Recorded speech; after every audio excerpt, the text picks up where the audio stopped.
Pertempuran Medan Area diawali dengan kedatangan pasukan sekutu pada 9 Oktober 1945 di Sumatera Utara. Pasukan tersebut dipimpin oleh Brigadir Jenderal T.E.D. Kelly. Sekutu membawa satu brigade. Kedatangan brigade itu turut diboncengi oleh Nica yang diam-diam dipersiapkan untuk mengambil alih pemerintahan Indonesia. Sehari setelah mendarat di Medan, tim Merapi telah mendatangi kam-kam tawanan di Pulau Brayan, Saintis, Rantau Prapat, Pematang Siantar, dan Brastagi untuk membantu membebaskan tawanan dan dikirim ke Medan atas persetujuan Gubernur M. Hasan. Tanpa disangka, para tawanan perang itu justru langsung dibentuk menjadi batalion KNIL. Perubahan sikap pun langsung tampak dari para bekas tawanan tersebut. Mereka bersikap congkak karena merasa sebagai pemenang dalam Perang Dunia II.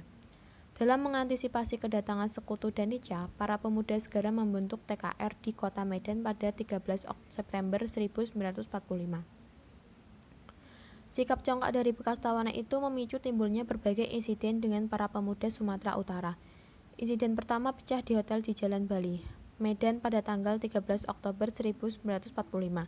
Insiden itu diawali dengan adanya seorang penghuni hotel yang merampas dan menginjak-injak lencana merah putih yang dipakai oleh seorang pemuda. Insiden lencana sekaligus menandai dimulainya pertempuran Medan Area. Hotel tersebut diserang dan dirusak oleh para pemuda. Dalam insiden ini jatuh sekitar 96 orang mengalami luka-luka. Sebagian besar adalah orang-orang Nica. Insiden kemudian menjalar di berbagai kota lainnya seperti Pematang Siantar dan Brastagi. Sebagaimana di kota-kota lain di Indonesia, Inggris memulai aksinya untuk memperlemah kekuatan para pejuang dengan melakukan intimidasi melalui pamflet kepada bangsa Indonesia agar menyerahkan senjata mereka kepada sekutu. Usaha yang sedemikian rupa juga dilakukan oleh Brigadir Jenderal T.E.D. Kelly terhadap pemuda Medan pada tanggal 18 Oktober 1945. Sejak saat itu pula pasukan sekutu dan Nica mulai melakukan aksi-aksi teror di kota Medan, sehingga permusuhan dengan kalangan pemuda pun tidak terhindarkan. Di sisi lain, akibat permusuhan dengan kalangan pemuda, patroli-patroli Inggris keluar kota tidak merasa aman. Keselamatan mereka tidak dijamin oleh pemerintah RI. Bertambahnya korban di pihak Inggris menyebabkan mereka memperkuat kedudukannya dan menentukan sendiri secara sepihak batas kekuasaan. Pada tanggal 1 Desember 1945, pihak sekutu memasang papan-papan yang bertuliskan Fixed Boundaries Medan Area di berbagai sudut pinggiran kota Medan. Sejak saat inilah istilah Medan Area menjadi terkenal. Tindakan pihak Inggris ini merupakan pelanggaran kedaulatan dan tantangan bagi para pemuda. Di saat bersamaan, Inggris dan Nica melakukan aksi pembersihan terhadap unsur-unsur Republik Indonesia yang berada di kota Medan. Para pemuda membalas aksi-aksi sekutu dan Nica, sehingga konfrontasi pun tidak dapat dihindarkan. Akibatnya, wilayah Medan menjadi tidak aman. Setiap usaha pengusiran dibalas dengan pengepungan. Bahkan seringkali terjadi pertempuran bersenjata. Pada tanggal 10 Desember 1945, pasukan Inggris dan Nica berusaha menghancurkan konsentrasi TKR di Trepes, tetapi usaha itu berhasil digagalkan. Selanjutnya, beberapa truk sekutu juga berhasil dihancurkan.